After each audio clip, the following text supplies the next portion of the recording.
Voltando agora e mudando de assunto, vamos falar sobre a natureza do direito subjetivo. Natureza aqui, diferente do anterior, né, que eram os elementos, né, que eu falei que eram os ingredientes, né, do direito subjetivo, a natureza questiona a origem. Aonde que se origina, qual é a fonte, da onde vem, né, onde é que é o nascedouro do direito subjetivo. E nós temos 5 teorias a esse respeito, 3 delas muito parecidas, as 3 primeiras, então a gente vai mais rápido, e depois as 2 últimas, sim, que tem uma abordagem um pouquinho diferente, meio que foge do assunto, mas vamos encarar então aquela que eu considero, e já antecipo, que eu não gosto de fazer isso, mas vou fazer, sem vergonha, né, sem medo de ser feliz. É a que eu mais gosto, a teoria da vontade é a que eu mais gosto, né? E ela é simples, ela não é difícil de explicar.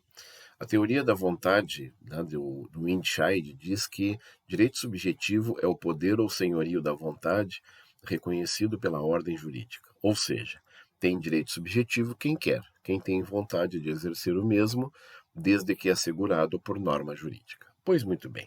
Eu coloquei a imagem aqui, não sei se vocês estão visualizando aí bem, né? Depende se é no celular ou se é no notebook, a imagem de uma sobremesa daquelas lácteas, né, de chocolate, certo? Acho que aqui tem aqueles Minions aqui, né? Não sei qual é a marca, mas vamos imaginar que tu vá no mercado e aproveite uma oferta lá de um iogurtezinho desse, um flan, um pudim desses aí, né? De chocolate. E aí tu comprou lá a 1,29, tá? A unidade desse coisa. Estava em oferta. Dentro da validade, beleza. E aí tu compra num supermercado muito distante da tua casa. Até dei o exemplo, né? Tu compra no Big e tu mora lá no aeroporto, certo? Para quem é de Bagé aqui, né? Então são os extremos da cidade. E aí tu comprou na quarta-feira, né, tu foi no mercado, e fosse abrir lá, vai abrir lá no sábado, né? Vai comer no, resolve comer no sábado. Quando tu abre o pacotinho, né, quando tu abre o potinho, tu vê que ele está mofado, dentro da validade. Pois bem, então estamos diante de uma situação clara do Código de Defesa do Consumidor, né, onde tu tem direito de reclamar, certo? Então, teu direito foi violado, te venderam um objeto, um produto podre, né? E aí tu tem o direito de reclamar, segundo o Código de Defesa do Consumidor, e pedir um outro, pedir a substituição. Só que tá frio, tá chovendo, né? Tu mora no outro extremo da cidade, o valor do produto 1,29 não paga nem a gasolina, né, que tu vai gastar até ir lá para trocar, e tu resolve simplesmente colocar no lixo, né? Então aí que eu quero chegar, né? O que aconteceu nesse caso? A teoria do Windscheid se confirmou. Ou seja, o dever foi violado, né? Vamos voltar aqui. O dever jurídico existia um dever jurídico do supermercado te vender um produto né, em condições de consumo. Esse dever jurídico não foi cumprido, então o teu direito foi violado e tu pode exigir a prestação jurisdicional do Estado. Então tá aqui, ó, configurou os elementos do Santiago Dantas, tá certo? Só que tu decidiu não exercer esse direito. E aqui que está o exemplo até da faculdade de agir, né? Eu não quero exercer. Eu vou botar uma foto, como está aqui, vou botar uma foto, vou falar mal do produto, vou falar mal do supermercado na minha rede social, né? Vou fazer a caveira deles, né? Mas eu não vou lá reclamar porque não vale a pena, né? Financeiramente, não quero outra, perdi a notinha, botei fora, nem sei onde é que está. Então, jamais me dariam, tá certo? Esse é o raciocínio do Windscheid. Então ele diz o seguinte: só há direito quem tem vontade de exercer, para quem tem vontade de exercer. Senão não há direito. Se eu não tiver vontade, não tem direito. Se eu tiver vontade, tem direito. É mais ou menos isso. Claro que não é só isso, né? Que tem que ter os elementos ali que nós já analisamos. Mas o que ele diz é isso. Então, ele diz: tem direito subjetivo quem quer. Quem quer ter direito subjetivo é que vai ter. Pois bem, aí o que aconteceu? Os críticos do Windscheid disseram assim: não, tudo bem, a teoria não é ruim, a teoria é boa, só tem um problema. E aquelas pessoas que não podem manifestar sua vontade, já que tu está dizendo que tem direito quem tem vontade, e aquelas pessoas que não podem manifestar sua vontade, como por exemplo um bebê recém-nascido, como por exemplo um doente em estado terminal, estado vegetativo, né? Uma pessoa que não tem condições, não tem maturidade mental para decidir, que a gente chama genericamente de os incapazes, né? Agora mesmo lá, o Schumacher, né, o piloto, não sei se ainda é vivo, o Schumacher, vamos que fosse, né, estava tetraplégico, ligado numa máquina, né, mantido. Como é que essa pessoa não tem direito? Sim, porque ela não consegue manifestar sua vontade, né, então ela não teria direito.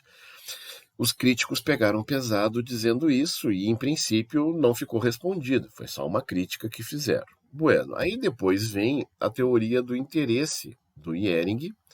É aqui nessa teoria aqui que surge a melhor, né, a mais curta e mais completa definição de direito subjetivo, né, que o Ehring, já falamos sobre isso em outros slides, porque eu não vou falar agora de novo, que o direito subjetivo é o interesse juridicamente protegido. Só que ele, o Ehring, que veio depois, né, a teoria do interesse veio depois da teoria da vontade, a primeira teoria foi a da vontade, depois veio a do interesse, e aí o que, que aconteceu? Todo mundo criticou o Ehring pela mesma razão, porque disse assim, não, para um pouquinho. E aí eu destaquei aqui, né? Interesse e vontade são coisas psicologicamente inseparáveis. Raciocinando agora, vamos lá. Provocando, né, o raciocínio, que foi também o que eu fiz em sala de aula. Eu poderia ter interesse e não ter vontade? Ou, contrário, eu poderia ter vontade e não ter interesse? O Paulo Nader saiu em defesa, né, sai no livro dele, sai em defesa do Ehring, dizendo que a teoria do interesse é melhor do que a teoria da vontade, porque ele acha que a palavra interesse pode ser interpretada, que está no fim aqui, ó, pode ser interpretado no seu sentido objetivo de valor geral da sociedade. Ou seja, eu posso não ter vontade, mas a sociedade tem o interesse. Então, eu ilustrei o exemplo em sala de aula com aquele caso da, da menina, no caso, né, que engravidou de um menino rico, uma menina pobre engravidou de um menino rico, entrou com uma ação de alimentos, né, em reconhecimento de paternidade, investigação de paternidade.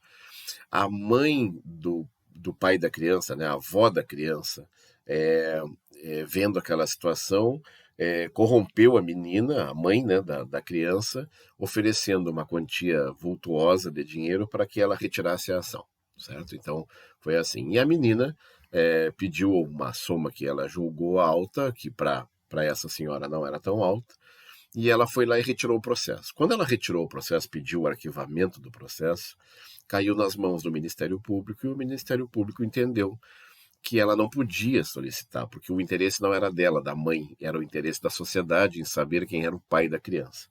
Entenderam a diferença, então, entre na visão do Paulo Nader, na visão dos teóricos, né, a vontade seria algo mais pessoal, né?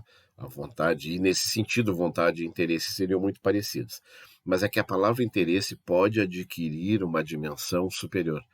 Ou seja, a palavra interesse pode significar o interesse da sociedade ou o interesse de uma coletividade que supera a tua vontade. Nesse contexto também eu exemplifiquei, não vou fazer isso agora, né? Mas é só vocês procurarem aí, né? O anão que fazia o papel de homem-bala no circo, numa circunstância parecida, só que invertida, né? Onde a gente vê que às vezes o interesse social esbarra ou se defronta contra a vontade pessoal, prejudicando a pessoa que não tem vontade de exercer o seu direito. Então, é possível os dois pontos de vista.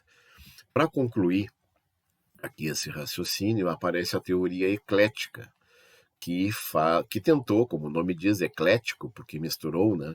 Misturou as duas teorias anteriores, a vontade com o interesse.